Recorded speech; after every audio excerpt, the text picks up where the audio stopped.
ಒಳ್ಳೆ ಟೈಮು ಅಂದರೆ ನಿಮ್ಮ ಪ್ರಕಾರ ಏನು? ಒಳ್ಳೆ ಟೈಮು ಕೆಟ್ಟ ಟೈಮು ಅನ್ನೋದು ನಮ್ಮ ಮನಸ್ಥಿತಿ ಮೇಲೆ ನಿರ್ಧಾರ ಆಗೋದಷ್ಟೇ. ಈ ಟೈಮಲ್ಲಿ ಒಳ್ಳೆ ಟೈಮು ಕೆಟ್ಟ ಟೈಮು ಅಂತ ಏನಿಲ್ಲ. ನನ್ನ ಗಳಿಗೆ ಒಳಗಡೆ ನನಗೆ ಏನಾಗುತ್ತೆ ಅದನ್ನು ನಾವು ಚಿಂತನೆ ಮಾಡ್ತೀವಿ, ಒಳ್ಳೆ ಟೈಮು ಕೆಟ್ಟ ಟೈಮು ಅಂತ. ಅಂದರೆ ನನ್ನ ಆಸೆಗಳೆಲ್ಲ ಈಡೇರ್ತಾ ಹೋಯಿತು ಅಂದರೆ ನಾನು ಒಳ್ಳೆ ಟೈಮು ಅನ್ಕೋತೀನಿ, ಕೈ ಕೊಡ್ತಾ ಹೋದರೆ ಈ ಕೆಟ್ಟ ಟೈಮು ಅಂತ. ಜೀವನದಲ್ಲಿ ಎಲ್ಲವೂ ಉಂಟು, ಇಲ್ಲಿ ಯಾವುದೇ ಕಾರಣಕ್ಕೂ ಒಂದು ಫಿಕ್ಸ್ಡ್ ಅಲ್ಲ. ನೇಚರ್ಗೆ ಫಿಕ್ಸ್ ಇಲ್ಲ. ಹಗಲು ಸೂರ್ಯ ಇರ್ತಾನೆ, ರಾತ್ರಿ ಚಂದ್ರ ಬರ್ತಾನೆ, ಬೆಳಗ್ಗೆ ಹಗಲು ಕತ್ಲು, ಕೃಷ್ಣ ಪಕ್ಷ ಶುಕ್ಲ ಪಕ್ಷ, ಎಲ್ಲವೂ ಎರಡು. ಯಾವುದು ದೃಢವಾಗಿ ಪ್ರಕೃತಿ ನಿಯಮನೇ, ಪ್ರಕೃತಿ ನಿಯಮನೇ ಅದು. ಒಳ್ಳೆ ಟೈಮು ಕೆಟ್ಟ ಟೈಮು ಅನ್ನೋದು ನಾವು ಅಂದ್ಕೊಳ್ಳೋದು. ಸೊ ಇದು ಬರುತ್ತೆ ಅದು ಬರುತ್ತೆ. ಸುಖ ಗೊತ್ತಾಗಬೇಕು ಅಂದರೆ ಕಷ್ಟದ ಅರಿವು ಬಂದಾಗಲೇ ಸುಖದ ಸಂತೋಷ ಗೊತ್ತಾಗೋದು. ಇಲ್ಲದೇ ಸುಖ ಸಂತೋಷ ಸಿಗೋದೇ ಇಲ್ಲ. ಮನುಷ್ಯ ಸುಖ ಇಲ್ಲದೆ ಬದುಕ್ಬೋದು, ಕೊರತೆ ಸಮಸ್ಯೆ ಇಲ್ಲದೆ ಬದುಕೋಕ್ಕಾಗಲ್ಲ. ಕೊರತೆ ಬೇಕು, ಸಮಸ್ಯೆ ಎಲ್ಲ ಸುಖದ ಹಿಂದೆ ಓಡಿದ್ರೆ ನೀವು ಕೊರತೆ ಇದ್ರೆ ಸುಖವಾಗಿರ್ತಾನೆ.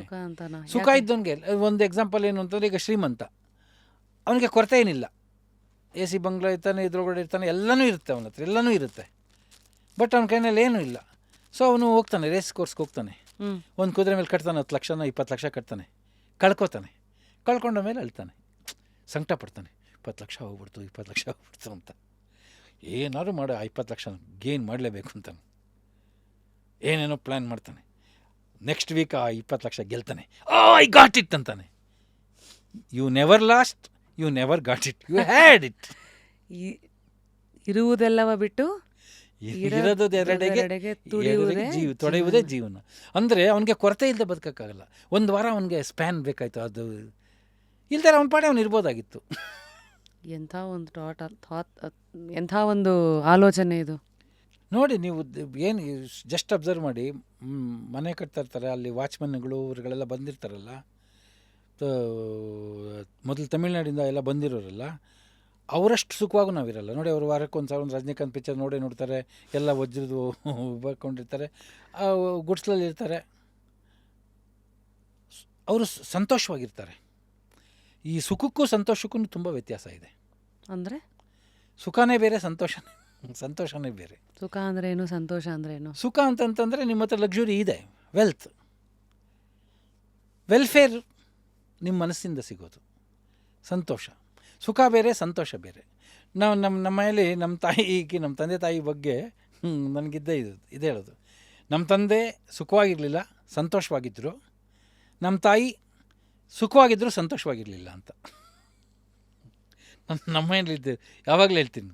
ಏನಕ್ಕೆ ಅಂದರೆ ನಮ್ಮ ತಂದೆ ಸಂತೋಷವಾಗಿದ್ದರೂ ಸುಖ ಇರಲಿಲ್ಲ ಅಂತಂದರೆ ಅರ್ಥ ಏನು ಅಂದರೆ, ನಾನು ಆವಾಗ ದೊಡ್ಡ ಇದಾಗಿ ಬೆಳೆದಿಲ್ಲ, ಸಕ್ಸಸ್ ಕಂಡಿದ್ದೆ. ನನ್ನ ಹತ್ರ ಏನು ಕಾರ್ ಇರಲಿಲ್ಲ, ಸ್ವಂತ ಮನೆ ಇರಲಿಲ್ಲ, ಏನೂ ಇರಲಿಲ್ಲ, 600 ರೂಪಾಯಿ ಬಾಡಿಗೆ ಮನೆ ಒಳಗಡೆ ಇದ್ದೆ. ಸುಖ ಲಕ್ಸುರಿ ಏನೂ ಇರಲಿಲ್ಲ. ಬಟ್ ನಮ್ಮ ತಂದೆ ಸಿಕ್ಕಾಪಟ್ಟೆ ಸಂತೋಷ, ನಮ್ಮ ರಾಮ. ನಮ್ಮ ತಂದೆ ಆ ಕನಸುಗಳೇನು ಆಸೆ ಅಂತಂದರೆ, ಅವ್ರಿಗೆ ಆವಾಗೆಲ್ಲ ಇವರಲ್ಲ ಶಾನ್ಭೋಗರು ಅಂದರೆ ಊರಿಗೆ ಏನಾದರೂ ಶೇಖ್ದಾರ್ ಬಂದಾಗ, ಅಮಲ್ದಾರ್ ಬಂದಾಗ ಹೋಗಿ ಆ ಕಾರ್ ಬಾಗಿಲು ತೆಗೆದು ಹಿಂಗೆ ಮಾಡೋದು, ನಮಸ್ಕಾರ ಮಾಡೋದು, ಅವೆಲ್ಲ ಇತ್ತಲ್ಲ. ನಮ್ಮ ಲೈಫಲ್ಲಿ ನಾವು ಆ ಥರ ಇದ್ಬಿಟ್ಟು ನನ್ನ ಮಕ್ಕಳು ಅವರೇ ನಮಸ್ಕಾರ ಮಾಡಿಸ್ಕೋಬೇಕು, ಅವ್ರ ಮನೆ ಮುಂದೆ ಕಾರ್ ಬರಬೇಕು, ಹಚ್ಕೋಬೇಕು, ಇವೆಲ್ಲ ಆಸೆ ಇತ್ತು. ಸಿನಿಮಾದವ್ರಿಗೆಲ್ಲ ನಡೆಯುತ್ತೆ, ಕಾರ್ ಬರುತ್ತೆ, ಡ್ರೈವರ್ ಬನ್ನಿ ಸರ್ ಕೂತ್ಕೊಳ್ಳಿ ಸರ್ ಅಂತ ಕೂತ್ಕೋತಾರೆ. ಅವರು ಕೋಲ್ ಕುಟ್ಕಾಕೊಂಡು ಬಂದು ಅಂತ ನೋಡ್ತಾ ಇರೋರು. ನನ್ನ ಮಗ ಸಾಧನೆ ಮಾಡಿ ಸಂತೋಷ. ಆಮೇಲೆ ನನ್ನ ಮಗ ಪಬ್ಲಿಕ್ ಸ್ಪೀಚ್ ಮಾಡಬೇಕು, ನನ್ನ ಮಗ ಮನೆ ಕಟ್ಟಲಿ ಅಂತಲ್ಲ ಅವ್ರಿಗಿದ್ದಿದ್ದು, ನನ್ನ ಮಗ ಭಾಷಣ ಮಾಡಬೇಕು, 1000 ಜನ ಕೇಳಬೇಕು. ಸೊ ಫಂಕ್ಷನಿಗೆ ಕರ್ಕೊಂಡು ಹೋಗ್ತಾಯಿದ್ದೆ, ಗಣೇಶನ ಮದುವೆ 100 ಡೇಸ್ ಫಂಕ್ಷನ್ಗೆ, ಇದಕ್ಕೆಲ್ಲ. ಅದು ನೋಡಿ ಆನಂದ, ಸಂತೋಷ ಪಡೋರು ಸಿಕ್ಕಾಪಟ್ಟೆ. ಆಮೇಲೆ ಅವರು ಗಿಗ್ದಾರ್ ಬಂದಾಗ ಎಲ್ಲ, ಆಫೀಸರ್ಗಳು ಬಂದಾಗ ಎಲ್ಲ ಸಡನ್ನಾಗಿ ಎಲ್ಲರೂ ಗುಡ್ ಮಾರ್ನಿಂಗ್ ಸರ್ ಅಂತೆಲ್ಲ ಎದ್ದು ನಿಂತ್ಕೋತಾರಲ್ಲ, ಇವರು ಅದು ಮಾಡಿರ್ತಾರೆ. ನನ್ನ ಮಕ್ಕಳಿಗೆ ಆ ಥರ ನಾನು ಶೂಟಿಂಗಿಗೆ ಕರ್ಕೊಂಡು ಹೋಗ್ತಾಯಿದ್ದೆ. ಡೈರೆಕ್ಟರ್ ಬಂದ್ರಪ್ಪ ಅಂತ ಎಲ್ಲ ಎದ್ಕೊಂಡು ಗುಡ್ ಮಾರ್ನಿಂಗ್ ಸರ್ ಟಕ ಅದು ನೋಡಿ ಏನು ಖುಷಿ ಅವರು. ಎಷ್ಟು ಚೆನ್ನಾಗಿ ಹೇಳಿದ್ರಿ. ಸುಖಕ್ಕೂ ಸಂತೋಷಕ್ಕೂ ಇರೋ ಡಿಫ್ರೆನ್ಸ್ ಇದು. ನಮ್ಮ ತಾಯಿ ಸುಖ ಇತ್ತು, ನಮ್ಮ ತಾಯಿಗೆ ಸುಖವಾಗಿದ್ದರು, ಅಂದರೆ ಕಾರಿತ್ತು, ಬಂಗ್ಲೆ ಇತ್ತು, ಎಲ್ಲವೂ ಬಂದಿತ್ತು. ಬಟ್ ಸಂತೋಷವಾಗಿರಲಿಲ್ಲ. ಏನಕ್ಕೆ ಅಂದರೆ ನಮ್ಮ ತಾಯಿಗೆ ನನ್ನ ಗಂಡನ ದುಡ್ಡಲ್ಲಿ ಸಂತೋಷ ಪಡಬೇಕು, ಅದನ್ನು ಈಡೇರ್ಸೋಕ್ಕೆ ಸಾಧ್ಯನೇ ಇಲ್ಲ. ಸ್ವಾಭಿಮಾನದಿಂದ ಬದುಕಬೇಕು, ನನ್ನ ಗಂಡನ ದುಡ್ಡಲ್ಲಿ ನಾನು ಬದುಕಬೇಕು.